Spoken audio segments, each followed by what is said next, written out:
Hey, AfterBuzzers, welcome to the Escape at Dannemora After Show. Tonight we are talking about parts 1 and 2 of this heart-pumping miniseries directed by the one and only Ben Stiller. So we're going to talk about everything from prison politics to really tiny pairs of pants to Hillary Clinton. Stay tuned. You're tuned in to AfterBuzz TV, the ESPN of TV talk. Now, let the buzz begin. Song. Yep. Can we just congratulate Nick Jonas on his marriage? Because that was recent. Big wedding. And I love this song. Yes, big wedding. Welcome to the Escape at Dannemora After Show. I am your host, Leslie Powers, joined by my lovely panel of one tonight. Yes. Hi, everyone. I'm Heather Geisler. And we are so excited to dive in. We are going to talk about parts 1 and 2 of this awesome miniseries. If you have not checked it out, get on it right now. You do want to stay for the full episode because we have an awesome special segment coming later called Escape Artist, where we will talk about other attempted prison breaks or successful ones, and also some news and gossip that I will be delivering a little bit later, so stay tuned. And if you haven't joined the live chat, Heather is on that. I'm here. You can come chat with us. We are here. Give us your opinion. Yes, we want to hear everything you have to say because there's so many facts, not facts, fake news, if you want to say that about the actual escape that happened, since this is based on a true story. So I want to dive into some initial thoughts. Miss Heather, what did you think? I've watched the first 2 episodes. I know that they're all out there, but I'm trying to keep with our little program. I am definitely hooked. The first shot hooked me, the way that they did the wraparound. Oh, it was so cool. I'm in love with the characters. I'm finding myself sympathizing sometimes with these prisoners. It's a slippery slope. Yeah, but I'm really loving where it's going. Yes, me too. I have watched 3 episodes now, so I know slightly where it is going. And I listened to a podcast with Ben Stiller, so I learned some behind the scenes information, and I was kind of like, la, la, la, la, la, I don't want to know this. But I agree, there's this, 360 degree shot at the beginning with Bonnie Hunt's character and Patricia Arquette's character. And it's so tension building. It is, yeah. At first, I didn't realize that they hadn't cut away yet. And then I was like, oh my gosh. Like, I was so excited to see her face and appearance revealed, because I hadn't seen really any pictures or anything, and I knew that she won the Golden Globe. So I thought that was a great way to begin the series. And I also think there might be something there where prisoners often, they don't really, once they're in, they kind of are a number and they don't really have an identity. So I wondered if that was Ben Stiller's way of being like, these inmates or whatever don't have an identity, so I don't need to reveal them right away. Like what they say doesn't matter. So let's talk about those interviews. First of all, Patricia Arquette's makeover is intense. Her teeth alone. I hear she had to put those in every day. Oh my gosh, yeah. And contacts too. Oh, okay. Yeah, because I guess she has blue eyes. Oh, yeah. I didn't know anything about the physical transformation aspect. Obviously, it's drastic and you can see it. Yes. But yeah, it was really so cool. Good. And she had to gain 40 pounds. Oh, wow. So for an actress, you see a lot of actors doing that, Christian Bale and whatnot. But for an actress, I wonder how she felt about having to play. But from what I've read, she thought it was really freeing because women are judged on their appearance. Shocker. Yeah. All the time. But I found it refreshing to see 2 older women in a scene together.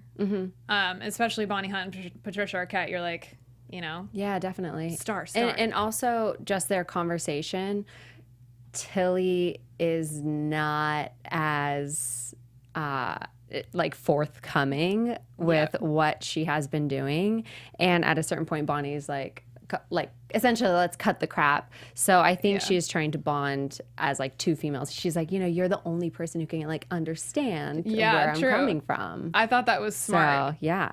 So Patricia Arquette plays Joyce Tilly Mitchell, who is suspected of helping these 2 inmates escape. And that's kind of the premise of the show. And then Bonnie Hunt's character is coming in at the beginning of the show, where we're kind of at the end of the story, and she works for the governor directly. So she wants to get to the bottom of it. She's like, I work for the state. You effed up and you're causing the state a lot of money. And I want to know what happened. But like you're saying, she was very strategic in the way she was speaking to her. And did she say something about you dug the attention they were giving you. Like, that's okay. That's human. I feel like she said something I like think that. so. She was probably trying to appeal to that side of her. Like, almost, I would have done the same thing in your situation. Yeah. You know, so... Oh, yeah. I'm so excited to, like, talk more about I the know. manipulation of it all. So we talked about her transformation. I wanted to talk about that. And it seemed like Tilly was really concerned if her job was in jeopardy, because this is like, seems like a very in-between stage where maybe the escape just happened and she's being questioned and she just really doesn't know what's going to happen to her. Right. She probably didn't, well, as we watched the episodes, I mean, it's clear that she is not caring really about the consequences because there are so many rumors. I was actually surprised by that everybody knew. And it was pretty blatant what they were doing, you know?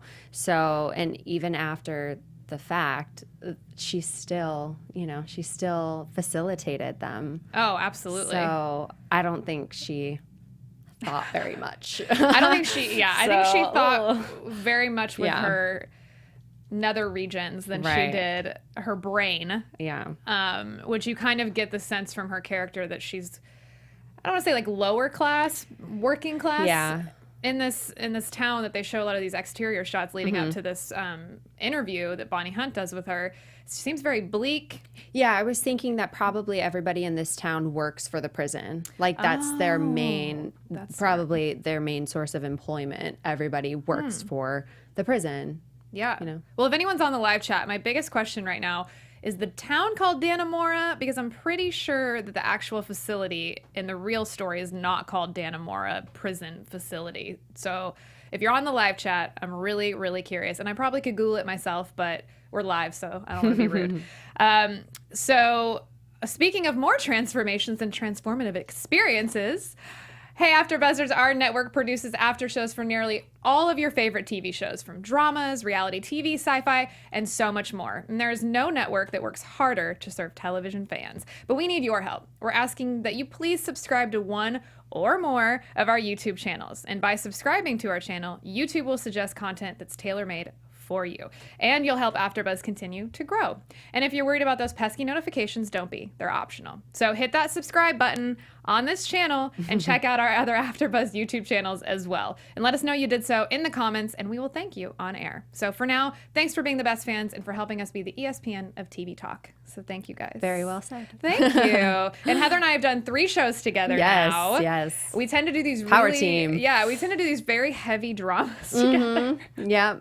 It feels all very similar. Yes. In a great way. I love these types of topics because it's like you can really dive into them, and like all the character development is so, it's just hearty. Yeah, we did Sharp Objects, which was also depressing in a small depressing town. Yeah. And then Homecoming, which was also just kind of a mind F, if you want to say that. So we're really happy to be back together. Love and it. Happy New Year to all of you guys. When do we stop saying that? I don't know. What's the 16th? January 31st? Yeah, I guess. Once it's February. So next let's chat about our prisoners. Yes. Yes. Why am I attracted to Paul Dano in this show? Why? I like him in everything he does. I didn't know he was in this, and I saw him, and I was like, ooh, Paul Dano. I always think No Country for Old Men. He is such a strong actor, and I really like seeing him in this role because he has a vulnerability side, but obviously he's in prison for a reason, which I can't remember if we know why. I only know why because I listened to a podcast with Ben Stiller, but we will find out. Okay. Yeah. But anyways, I have a lot of sympathy for him based on his conversations with, his mom on the phone and everything like that. I don't know if we should talk about that now, but. Well, let's get to it because, I'm attracted to Paul Dano, so we've heard that twice now. But like my husband's like, really? The bad boy. Yeah, he's like, the bad boy? Really? I was like, I don't know. There's something. Hey, so is Tilly. But yeah, that's true. Me and Tilly, we're, Two peas we're in a homies. But I think you're right because he does bring this vulnerability to this role as David Sweat, such a great name. And we don't know quite yet why he's in there. Okay. But he has this friend, Richard Matt, played by Benicio del Toro, who also could just like ice cold stare you down. Oh my gosh, yeah. He just looks and you're like, okay, that's acting. Yeah. I feel like he has to do nothing. So we kind of don't. I'm curious what you think about their relationship. Like, how long have they been friends? Like, why those two pairing up? Yeah, I was thinking a lot about that actually, because we see Benicio del Toro be very aggressive with that newbie who asked him for a favor. Clearly, Richard Matt is, the head honcho in this cell block or whatever it may be. So I was thinking, well, how did Paul Dano get in with him so well? I should call him David. How did they form that friendship? And I imagine that it has gone on for quite a while, that they had to really build towards that. Like, Richard Matt is a lot older. They're different classes.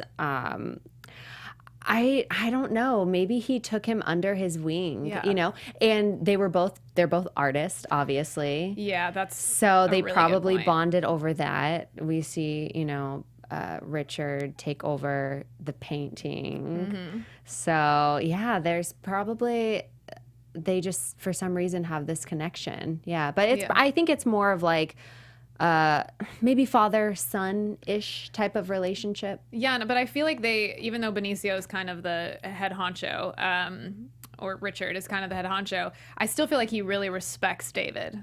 And I don't know if that's just because of the length of time maybe they've been next to each other in cells, or like you said, the artist thing, they really, maybe it's just like, hey, I found the one person in here I can actually talk to. Yeah, because he gives David advice, he talks to him about Tilly and why are you doing this? Why? So yeah, I don't know. I guess it's just they're just trying to live their life. I know, they're trying to do anything to time in prison. I'm sure just gets so slow. I can't even imagine. So we see them working together in this tailor shop, and that's where Tilly works as a civilian. Yeah. Which, don't you think it's a little wild that they let a civilian run this tailor shop full of, even though there is a guard? Right. Well, I was thinking about that, and I guess that's just something that prisons do. You would think that it would be an officer, but maybe they need a seamstress to teach. Her That's job true. was to teach them. I don't know. I know. It seemed a little odd, yeah. I just was like, maybe, is she scared all the time? I mean, she's surrounded by a lot of aggressive men who are in there for really heinous crimes. Yeah, But I think that she's there so much, and her husband clearly doesn't give her any attention. Yeah. So when she's there and it's all this testosterone, and David Sweat is nice to her, then it's like, oh, I'm attracted to him. And then the second David is gone, which we'll talk about in a little bit, it's like Richard Matt is being nice to me. He's fulfilling that role. Well, you could see Tilly, the way she interacts with everybody else, all the other inmates. She does have a hard exterior. She isn't very friendly to them, probably the way that she is supposed to act, and not give any special treatment or favors. But we're all just human, so. Well, her, she's definitely getting to know them quite well, because we can go ahead and just touch on this a little bit. She has a high sex drive, that woman. For her age. Yeah. I was like, it was the first time she had sex with Paul Dano's character. I was like, this is so awkward. Yeah. That happened very fast. Yes, very fast. Whoa, okay, that's what the show is. More because I'm like, is he enjoying it? Or is it just purely to keep in her good graces? I know he doesn't like her. Yeah. And she clearly likes him. Yeah. She's very fond of him. Yeah. But it made more sense in episode 2 when we saw a picture of her son who's in the Air Force, that Richard Matt was like, oh, is that your son? I'm like, wait a second. I think she has a weird Yeah, she has the mommy baby boy thing. Stop. I'm cringing. I can't even. It all makes sense. Yeah. I know, it does, but But yeah, anyway. I wonder why he crosses the line and how that started. Well, probably because he's in prison with a bunch of men, and he has a sexual drive that is not getting, fulfilled. So I guess, but still, I mean, the fact that she gets attached and he makes her these tiny pair of pants. Adorable. Adorable. But then she's in the bathtub with them. I know. It's all so weird. It's all so weird. And then Richard Matt's character kind of swoops in after David Sweat is no longer working at the tailor shop, which we'll talk about. And with him, it seems much more he's in power. Yes. He knows exactly what he wants. He knows how he's going to get it. It obviously worked with David, you know. Yeah, he's definitely exerting his power over her. And I think that Tilly just wants, like, she clearly wants to help. Like, she calls his daughter. It's like she needs a purpose. Yes, she's just looking for a purpose. And she's, you know, she's not fulfilled at home. She's not fulfilled at her job. She's, you know, using the people around her in order to fulfill whatever, you know. Like, give me a job. I'll do whatever you want. A lot of needs. Or just somebody pay attention. Right, yeah. Somebody pay attention to me. Yeah. Well, I want to talk about the prison politics a little bit because this is something that's always interested me. I used to watch Prison Break, and I always thought, not that that's like fact, but you know, whatever. Wentworth Miller was really cute. It happened. But it seems in this series, and I wonder how true this is to the real life story, that Richard Matt kind of has these guards wrapped around his finger a little bit, except for the redheaded guard. Oh, yeah. Who seems like he's kind of out. Like, he wants to kind of be the, like, hard ass. I don't know if I can say that, but, you know. Yeah, he does. So I don't know really what his deal is versus David Moore's character, Gene, who is, like, loving Richard Matt. And he's, maybe because he painted a picture of his wife. Drinking with him. And, I don't know. I wonder how that happened between the two of them and if that's really true. Right, and what does he get out of it? Did you say David Morris? Is that? Yeah, Gene. Yeah. Gene's the character name. Gene. Yeah, I don't know what he would really get out of that type of relationship either. Yeah, because it seems like, I'm like, is he just bored? But he seems to really enjoy his company. Like, hey, we hang around and watch TV and drink together.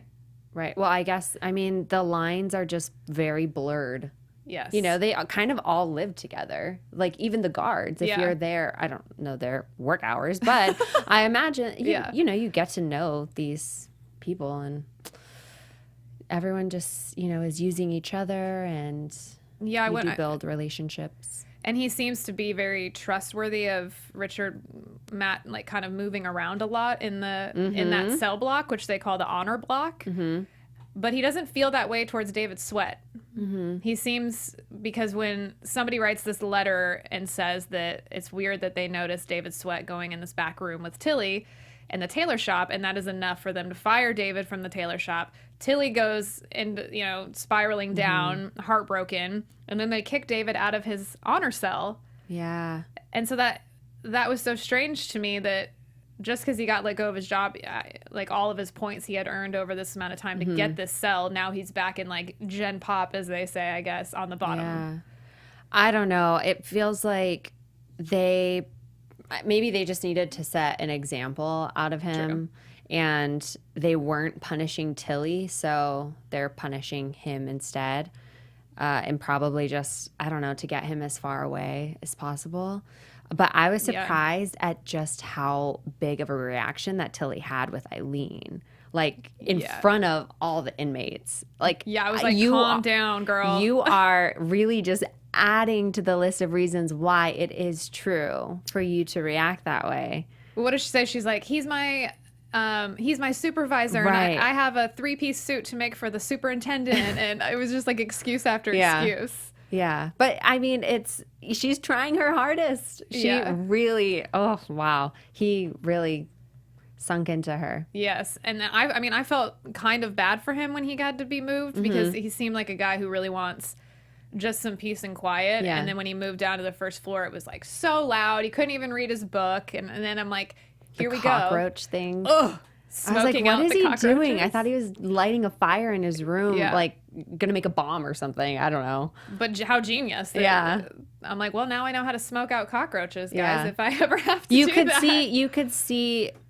Well, I guess we needed this transition, him going and moving to those blocks, because otherwise he wouldn't have had as strong of a purpose to want to escape. Yes. So it just took him over the edge, you know, the series of events. So, which leads me perfectly into our last topic, which is the beginnings of this master escape plan that these two are doing. Because yes, I think that he was hesitant at first. I think when Richard Matt discovers kind of this back like alleyway behind the cells where he's like, oh, I think I can get to the basement from here. And he's only back there because Gene, his buddy, the guard, is hiding paint for him back there. Yeah. So I'm like, I wonder if this guy feels really bad after it's all said and done that he's like kind of gave him keys to the castle a little bit. Too much. He gave him too much freedom to roam around. So I think that at first Sweat was like, no, like I'm trying to get transferred because he kept calling his mom to get transferred and that wasn't happening. And so I think ultimately you're right. Him being moved is like, F this place. Yeah. Let's do it. Right. He just kind of gave up. I mean, his mom really was terrible. Yes. Like, she just did not care.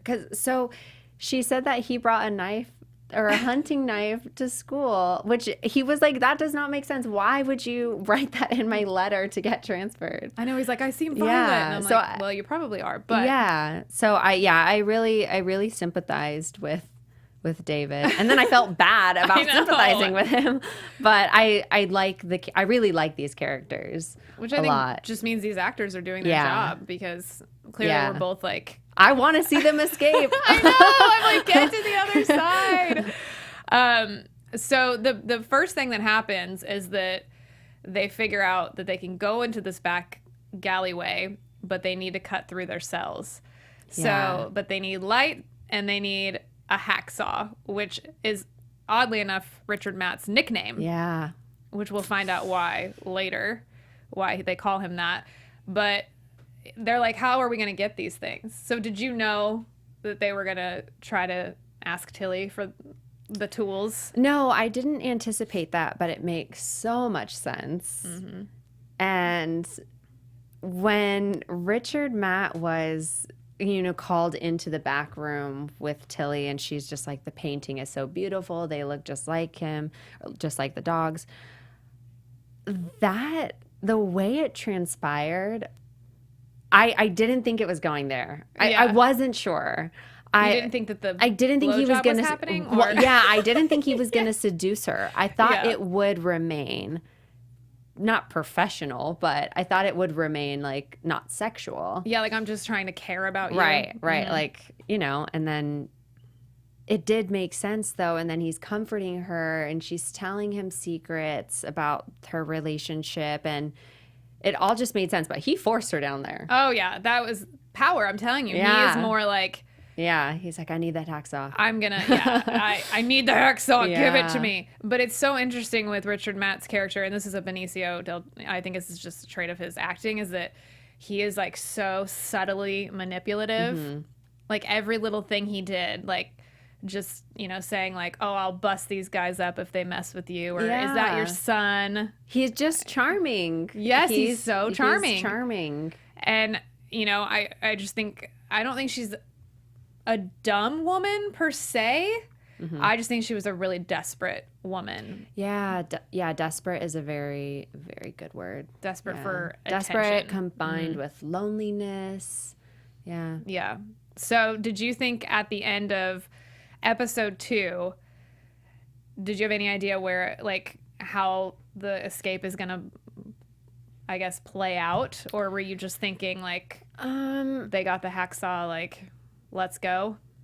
Yeah, because I'm like, okay, well, once you get down there, then what is the rest of the plan? Yeah. Like, how do you know where else you're going to go? Unless what I'm assuming they're going to do, I guess what I would do if I was trying to escape. Yeah. I guess they're going to go explore more and figure it out, and then, come back to their cells, I guess kind of figure that out. But then if Tilly is helping them with all these things, obviously we know she's, not being charged, but she was a part of the right. She's a part of it. So I guess somehow she's gonna let them go. And do you think when he was asking for the hacksaw to like make frames, do you think she had all suspected that he was using it for something else? No, I don't think she cared. Yeah, she was. I don't think she cared or thought about it or anything. She just wants to help. Like as a motherly figure, I think she wants to fulfill that role. Obviously, she has a son who's away. We see the mommy baby boy thing. That's the role she wants to play. Yeah. And then I think Benicio's the man. I think he's the man for her. So they can have a little family. She's getting the best of both worlds. I want to talk really shortly before we move on to our special segment about the Lyle character, who's Tilly's husband. Yes. I love him. Yeah, I feel like he knows it's true and just doesn't want to admit it. He said he didn't want to break up the relationship or anything like that. And actually, I thought it was very interesting that Tilly was so aggressive and adamant about him being the one cheating. I was like, Tilly, you're doing too much. Yeah, she's like, I see the way you're looking at that guard. And he's like, what are you talking about? Yeah, just throwing so much suspicion. But I want Lyle, by the end of this, to really man up and go for it. He probably never will. I mean, so Eric Lanning is the actor that plays Lyle, and his transformation is crazy too, because I saw him at the Critics' Choice Awards. I'm like, wait a second, that's him? Yeah. He's bald. Right, I saw that, yeah. And he also had teeth, I think, put in, but his accent, I just cannot not laugh. Because it's like, this reminds me of Fargo. Yeah. Like, there's that relationship, the married couple, Frances McDormand and her husband, and I just think he's such a delight as kind of like a breaking up the drama. Yeah.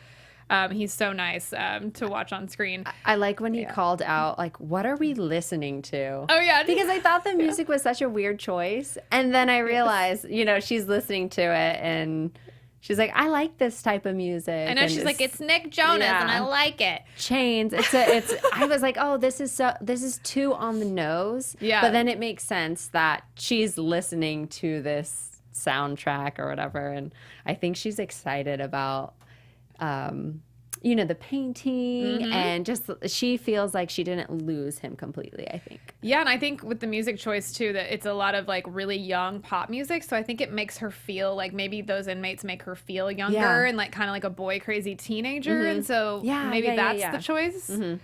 And then lastly, just a little fun fact, Richard Sweat was in his cell watching Happy Gilmore, and Ben Stiller is in Happy Gilmore. So I thought that was really funny that my husband pointed that out, and I was like, that is actually very smart. Well, I think that's everything that I wanted to cover for these awesome parts. We have a little special segment. Yes, we do. Going on. It is called Escape Artists. Isn't that a genius title? Yep. They're not locked up anymore. So Heather, who is the escape artist that we are featuring? I loved researching people who escaped from prison or attempted to escape. I just can't fathom how anyone would think you could escape from prison. Anyways, I discovered this woman. Her name is Joanne Chesimard, a.k.a. Asata Shakur, which she later goes by. She was born in 1947 and grew up in New York and North Carolina.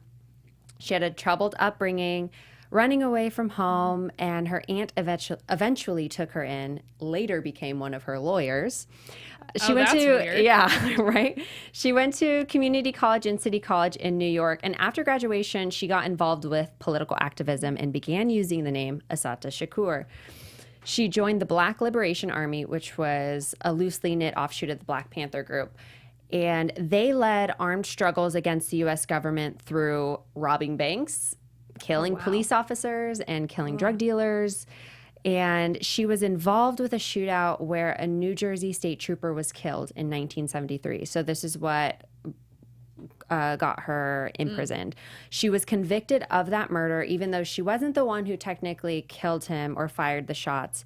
She was also convicted of 7 other felonies, like bank robbery and kidnapping. Yeah, lots of stuff. Yeah, so she was sentenced a life sentence. She had a life sentence, and 2 years into that, she escaped with the help of the Black Liberation Army. Wow. Yes, so 3 members of the BLA visited her and drew concealed .45 caliber pistols and a stick of dynamite.